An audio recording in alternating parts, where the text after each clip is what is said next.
So for part three, our final part of this week's episode with Nina from Surveyors UK, we're looking at, I suppose, improving marketing in the surveying industry. So we touched on in part one that you've got a bit of a background in marketing and you've Mm, sort of done a lot in that. yeah. And I think in part two, we touched on the fact that some people will be able to provide content for Surveyors UK, so blog posts and guest bits and pieces. But content, I suppose, for me ties into marketing. So I suppose for you as a background, what do you consider sort of marketing activities generally, and what do you think of them in the surveying industry generally? Mm. It's an interesting one, and I mean, I think I probably go into the second question first, actually, which is generally the surveying industry as a whole. I think it's quite behind the curve, if I'm honest. I think I come across so from a marketing perspective, websites, branding, logos, social media. And I see it a lot, obviously, across all different types of surveyors, different size businesses. But I think it's probably generally behind the curve. So I see a lot of websites that are literally where someone has just uploaded a CV.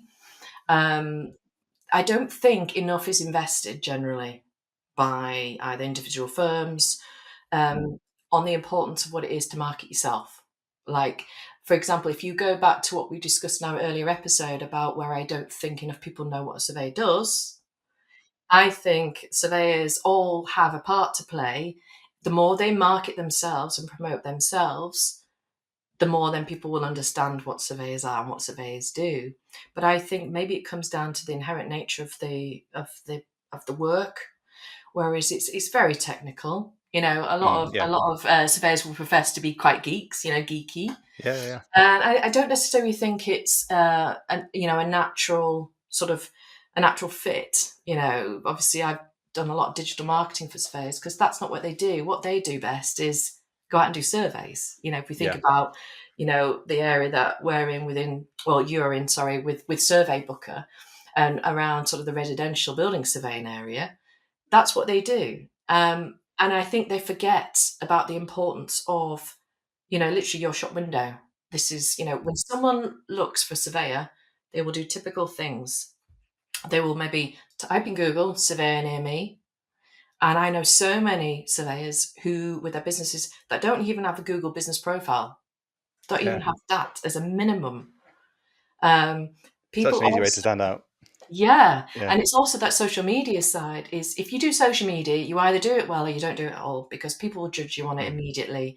If I know so many people that will look at a surveyor's profile on Facebook, they haven't posted for 6 months. Are they still operating? Are they still in business? And it literally they will make that decision there and then, oh no. Whereas if maybe they didn't find it, it might not be as bad. So it can actually harm you if you don't do it well from that social media side. I've probably digressed a bit much there, but gone off at a tangent with you there, Matt. But some of my No, just thoughts off the cuff I was thinking of. I hadn't thought of the you've got a social media post up, but it's been months since you've done it. But it does look like potentially you're not operating anymore. What's the reason why you're not Yeah. still out there? So I agree, and it's the It's same. because they'll be busy. Yeah, That tends to happen. And then what tends to happen is suddenly if it goes quiet, like with obviously within the property market, within that type of surveying, residential, they then start to do social media posts.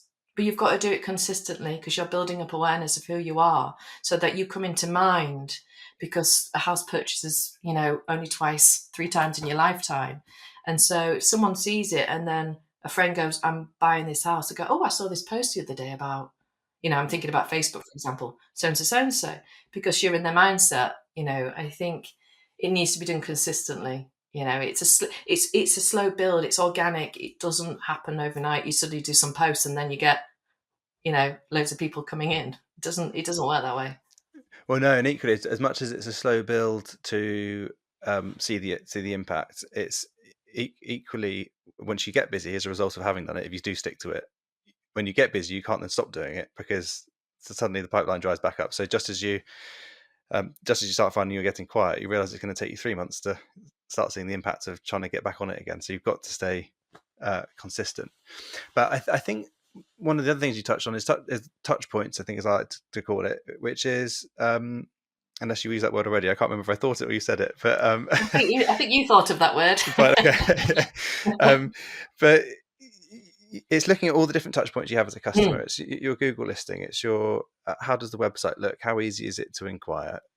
What do the emails look like when they come through? Or what you like on the phone? All these different aspects. And so it's not just about doing some social media post or a blog post. It's making sure everything is slick, and Yes, consistent that way consistent. too.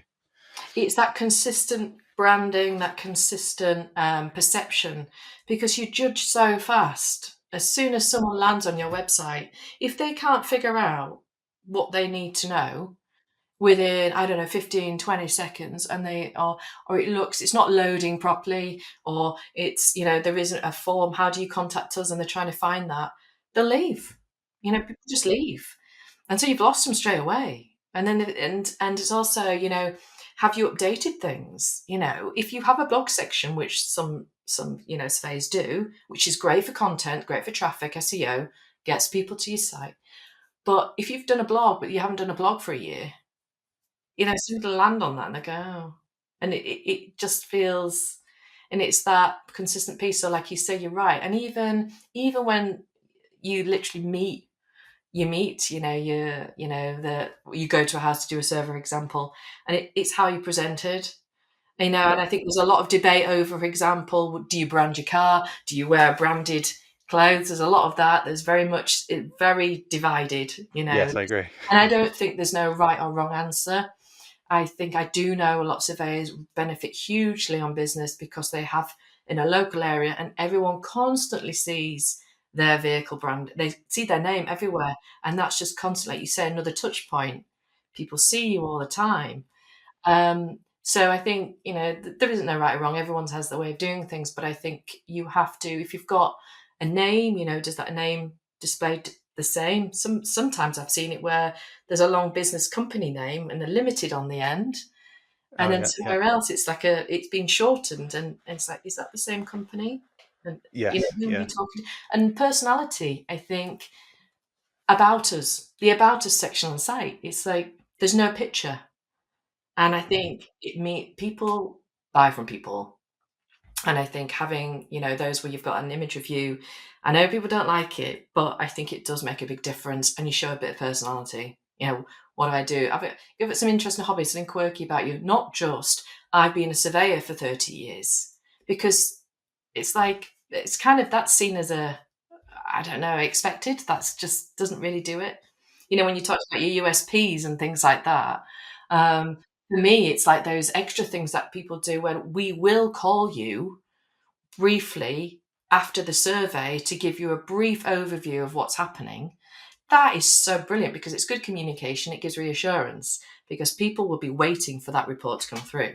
Yeah. And so And then that making to sure me you is more a do that. USP. Yeah. Yeah, you got it. Yeah. It's important that you then do that, and if you can't get through, leave the voicemail so there's no uncertainty that you did try to. But Be approachable. Yeah. yeah, Be approachable. Don't hide behind emails. I think people do want to talk to you. I think they do. And you can yeah. convey things. Obviously, you don't necessarily need to go into detail of the report, but you can convey things so much better just by, describing it over the phone. Well, talking about conveying things better, I think we touched on this. I think before we started recording this particular part, but and you mentioned it a second ago, USPs, and I was going to talk about actually features benefits too. So I think one of the common mistakes I tend to see on websites or potentially what surveyors might say to someone trying to say this is why you use me, it ends up not being a USP. So USP being a unique selling point, for anyone that doesn't know the jargon for that one. Yeah, the jargon, yeah. But it's, if you're saying, I'm RSCS, I'm chartered, I'm 30 years experience, local traffic light reports, jargon free reports, whatever it might be, all those types of things. Well, actually, they're keeping you to the same level as, well, maybe not the 30 years, you might be 10 years or whatever. The experience is different, but keeping you at the same level as everybody else. It's not saying this is why you spend more.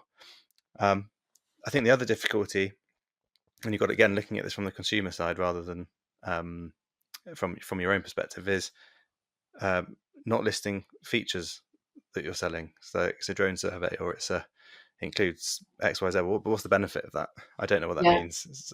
I think they're the They're either challenges just to overcome. stating what it is, but what does that mean? You've got to put yourself in the mind of that consumer. What does it mean to them?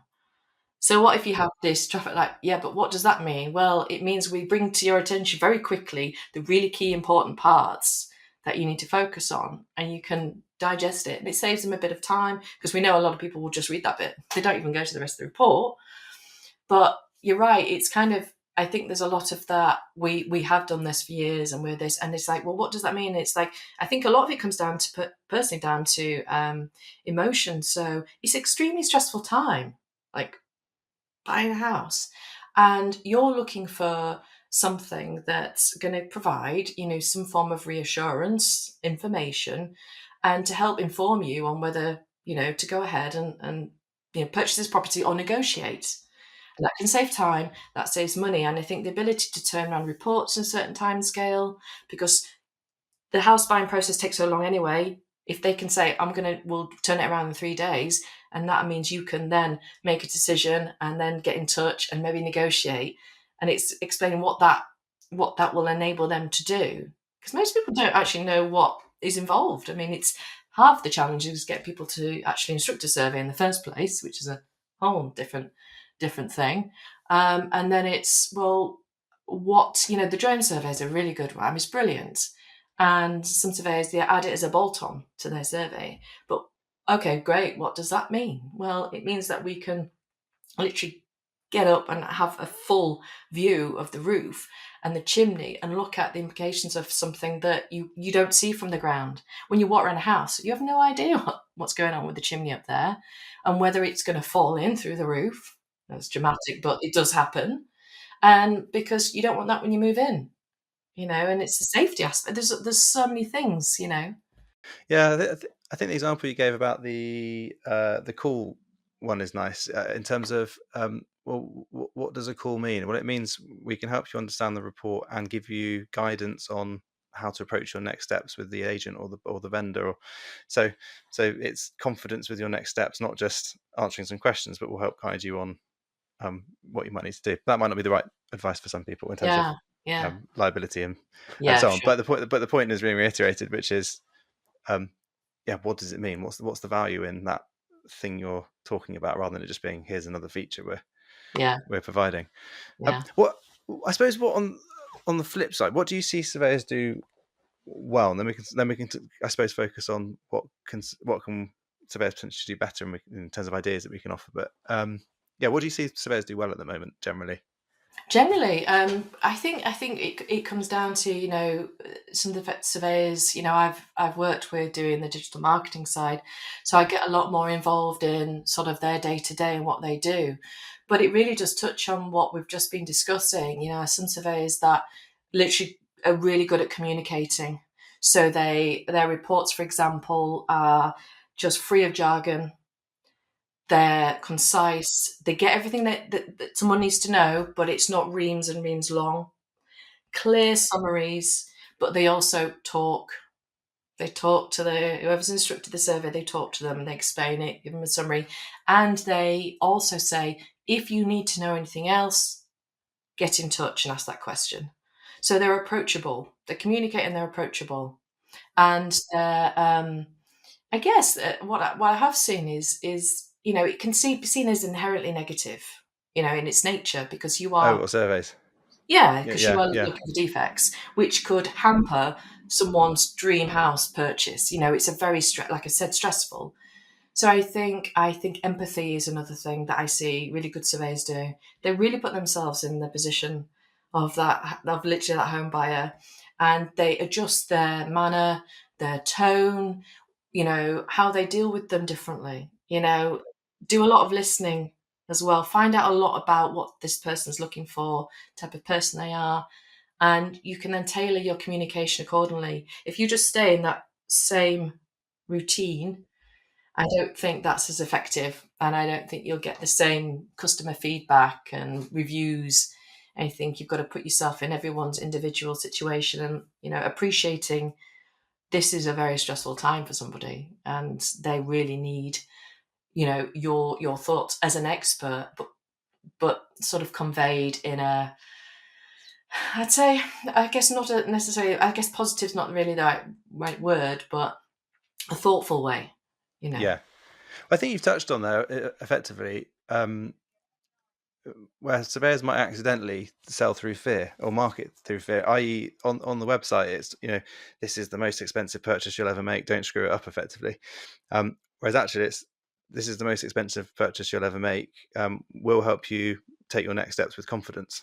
That's it. It's just Yeah, a reframing of the same thing. One you're being quite supporting. fearful and one being support. Yeah, Yeah, we are supporting you on this house buying journey and making sure you're informed, not just of anything that needs immediate attention, but other things that can inform someone of maintenance, or things to do with, some of this falls into conveyancing, but some of these things to do with the boundary or what's happening in the area. Because local surveyors know so much knowledge of an area, and they can impart that. So you could say, "Oh, I'm worried about this housing development down the road," and the surveyor will probably know what that's about, and can maybe talk about it and go, "Oh, yeah, that's X, Y, and Z. That's not going further," or it's just that local knowledge, I think, and people that they can surveyors that really know their local patch are invaluable, and they can share the nuances of things. yeah. Yeah. Again, it ties back into storytelling. So rather than just explaining things in a sort of very factual, potentially boring way, you can tell the story of someone else that you helped. You don't have to name names, but in a similar property, and how they're doing now and all that type of stuff. So someone can see how they go from being potential purchaser to successful owner in the same way as somebody else they've helped. Yeah, Yeah, I that think the storytelling shock thing. the shock tactics don't work, and you've seen this in so many different areas, different professions, and different things where it's, look, oh, my house is falling down. You need, have you got a crack in your house? And it's that panic kind of thing. But I think that in part doesn't help people instructing a survey, because I actually think deep down a lot of people don't necessarily do it because they have the rose tinted glasses on this house. Yeah, Do they really want to know? they And want I you to give it think a rubber stamp of approval. Yeah, yeah, yeah, and it's almost like I'm inviting someone to basically tell me what's wrong with it potentially, but this is going to be my dream home. And I do think that plays a part in the whole, should I get a survey or not? It's literally, oh, I don't know. I don't know if I want to know. You know what I mean? It's like, I've walked around, I can see it's fine, and it's like a bit blinkered. yeah. I agree. Chances are it's fine. I'll take the risk, and at least I've still got it if it's not. And then obviously Yeah. then the reality hits later. Don't want it to fall through. I mean, Yeah, all the crazy times through COVID, the overinflated house price. Oh, it's madness, and people are just like not going to get a survey because they don't want to slow it down. They've just got to get that house. Just got to get it. yeah, yeah. That's yeah, it's a tough one. But yeah, you're right. Ultimately you're dealing with someone at a point where they're in a very emotional state in the buying process. I suppose with marketing, then, how can you use it practically to differentiate yourself and charge ultimately a higher fee? Or because one of the challenges in the market we hear a lot is downward pressure on fees. um, I partly believe part of that is from not being able to differentiate.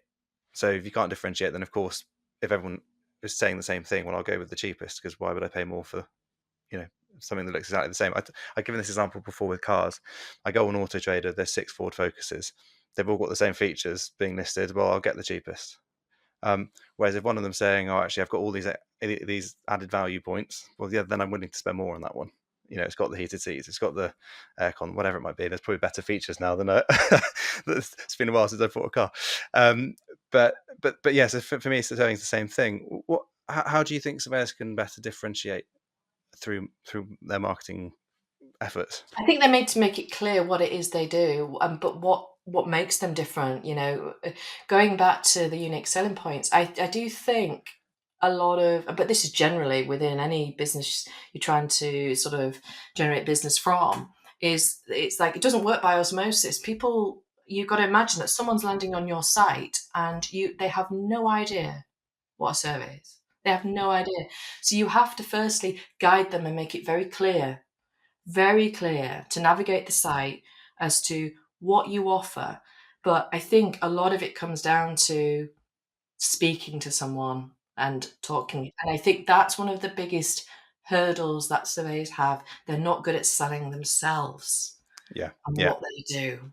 I know, and picking up that phone and talking about, we will do this because this is going to save you time. We'll give you access to an online report. You don't have to wait for us to post something few days down, the old school way of doing it, and you can view it online, and you give us a call when you've had a read, and then it's kind of mentioning those things that you do on the site, but also speaking to them. And I know a lot of surveyors, especially when they start out on their own, they use the comparison, these sites for lead generation, which, I actually can see once you get going, I can see that. I don't think that's a bad thing to get going. But for me, one of the biggest things is you get reviews. You provide such a good quality service and you ask for feedback. And I think a lot of surveyors don't do that. They don't ask for feedback and just send an email, but then follow it up. And you don't have to feel like you're hounding, because you don't. But a lot of people don't naturally give feedback positive. People will give you a negative review straight away, but you have to prompt and you need feedback everywhere. Like, for example, Google reviews are brilliant. Google reviews are brilliant because your ranking goes straight up. So if you're competing locally, you need to push those reviews, because that will come up on the search and you will come higher up. And I think there's a lot of fear of asking for that feedback. yeah. I suppose it must be to do with this, yeah, the social. Not anxiety is the wrong word, but a side of it, because there's people fearing being judged, and what happens if someone does say something bad? Well, if people are, then it gives you an opportunity to address something. But most people, actually, if you ask them for good feedback, will give you good feedback. But Yeah, you're it's right, people getting aren't there. forthcoming. No, they're No. not, and you've got to really push that, and so you've got to kind of reinforce it in different ways. Like, even especially when you're speaking to them, if you're happy with what I've done, when you get this, please give us a review, and I'll send you this through an email. And you've got your own processes set up, which I'm sure Survey Booker has, with that facilitates that kind of follow up process, and then just keep re-engaging with people, and reminding them of a review. But also the feedback is essential, because then, like you say, you don't put your head in the sand. People will tell you what, and you'll learn so much from it. You'll learn so much from that feedback that you'll tweak things, and things that you won't realize, and it's standing your ground and knowing your own worth about this, race to the bottom. It's, don't feel that you have to just drop your price. You've got to literally pitch and put together what it is that sets you apart. And everyone's different as to what they do. So I can't say what that would be, but getting confident and going, no, this is why we produce. We are not, because I spoke to a surveyor the other day who said, we actually make it very clear we are not the cheapest. We actually upfront say that, so that saves a lot of time, and but it works for them, because we are not the cheapest, but we do this, this, this, and this. Yeah, and then people understand why then, and they're happy to pay. I think one interesting one, and you touched on this slightly with. I think I'm going to call it automation, tech automation. And so one of those on a very simple level is having a good website, and there's a contact form, and someone can fill that in to get in touch. Mm. And then, of course, you can have the call that you mentioned, which is important. Yeah, yeah. I think that's a form of automation. You've had a form that collects some information before you can get in touch. What I find interesting is sometimes automation from there can be completely misconstrued. So automation means chatbots can't speak to the customer. It's hands Oh, off, but right. I'm personal. And you're going, well, it's about how you set it up. So, for example, if you're on holiday, you probably would set an out of office. It's Yeah, an automated response that sets expectations. yeah. And that's the same thing for how you set up the initial inquiry. Inquiry comes in, you can have an auto response to set expectations rather than did it go through? When am I going to hear from you? That's really bad So if you don't get yeah, back to someone. Yeah, so it's yeah, and another it's touch not the point. chatbot thing, is it? It is No, literally just, it's that trigger point. It triggers that next action. This is all that kind of thing is what I'm working hard on with Surveyors UK, is that those touch points. Then people get in touch with you. You get an email, and then there's a follow up, and it's that keeping. It's like when you're sat in the worst thing. I think if you're sat on a motorway and the traffic stops, and you're like, oh, and you can feel yourself like, oh, getting stressed, getting annoyed, and it's like, and then you're like, what's going on? And people are really stressed out. If you then suddenly find out there's a cow on the road and, they're trying to get it off the road, people just go, Yeah, you immediately go, oh, okay, right. yeah, And it's going to be expectations. half an hour. It's annoying, but it's fine. So people need to know what's happening. Yeah, And like I'm saying yeah, with the house buying thing, stress, they are stressed to the max and they will take it out on you if they haven't heard back from you. So it's like, you got to keep them in touch. Even if you were, I think, even if you were going to be late for some reason, and this things happen, and you don't get the report to your timeline you said, let them know. Just let them know. yeah, yeah. Just Be keep people. upfront. Be human as well. Be human. Be honest, because I think people do appreciate that.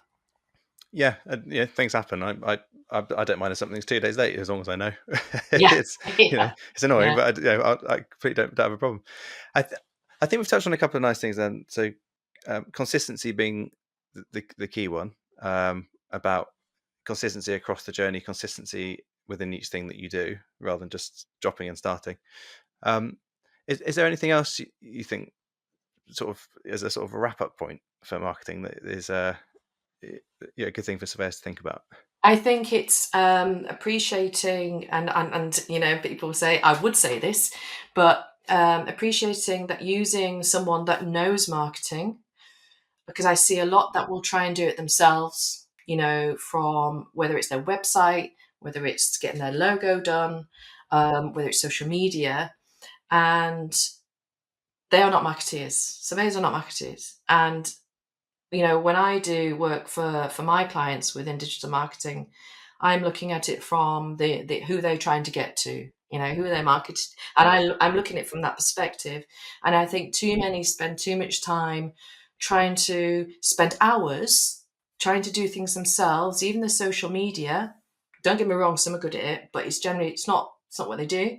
And they need to sit down and consider, because I remember saying to one client, and I talked to him about me doing their social media and things. And I said, what you need to consider is, how much is your time worth? How much is an hour of your time?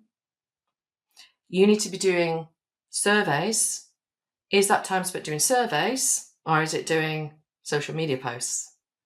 Because someone doing social media will take a lot less time. They've got the tools, they can publish, they can schedule things. You don't have that time. And your time is better spent doing what you do, what you know best. And I think that's the advice I would always give, is that invest, spend that bit more on your logo, spend that more money on your brand. Because with Surveyors UK, the number one thing above everything else is how many people will comment on the logo, on the brand. I get it every day. Every call I go on to, someone comments on that sign. And I'm like, it's that, and it's reinforcing it, so people are constantly seeing it as well. Obviously, that's not necessarily what residential surveyors are going to be doing, sat on Zoom calls. Although you could, there's no reason why you can do a face to face, is there? No, With no. and it's also using the different technologies. Like, some people want to communicate on WhatsApp and get hold of you. Are you willing to do that? Because more and more people, that's what they want. You know, communicate through your social media, and people do want that. And it's like, you got to move with the times. And I'm kind of going on to another subject, but yeah, invest in your brand, on your marketing and your website. Keep it up to date, keep it working properly, make it slick. Pay someone to do that, website developer, because first impressions count. Whether it's when you turn up at a doorstep, or I don't know, any of your branding and that, you've got to make it um, impactful.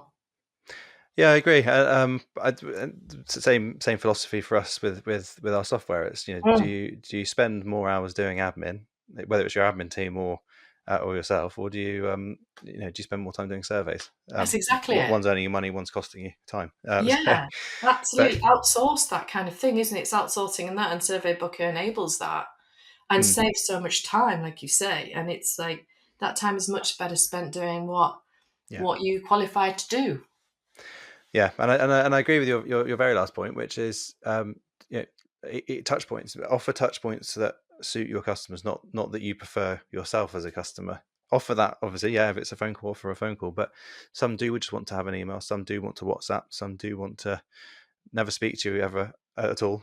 Yeah, It seems to be yeah, happening more and more, which is a shame. It's nice to be able to get on the phone, but But then none of those are exclusive either. Just because you offer WhatsApp doesn't mean you can't call them, or No. vice versa. So it's And things are changing, aren't they? The yeah, technology and everything's changing, and everything's got to be instant. People want instant answers. So we are in that nature now where people want something turned around very quickly. That's why a call's really good after a survey, I think. But yeah, I think it's that, think about your audience. yeah, Newer generations come on board. They want Messenger, they want WhatsApp, they want to message you through Instagram, even TikTok probably.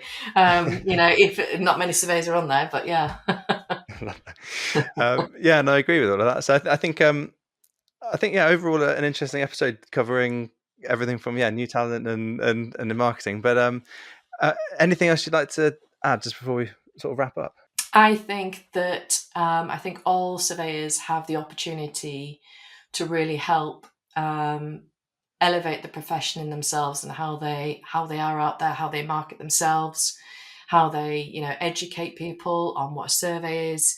Your websites, include it on there. Inform people, because I think within, especially residential, I think everyone can play a part. I think more needs to be done at an industry level, definitely.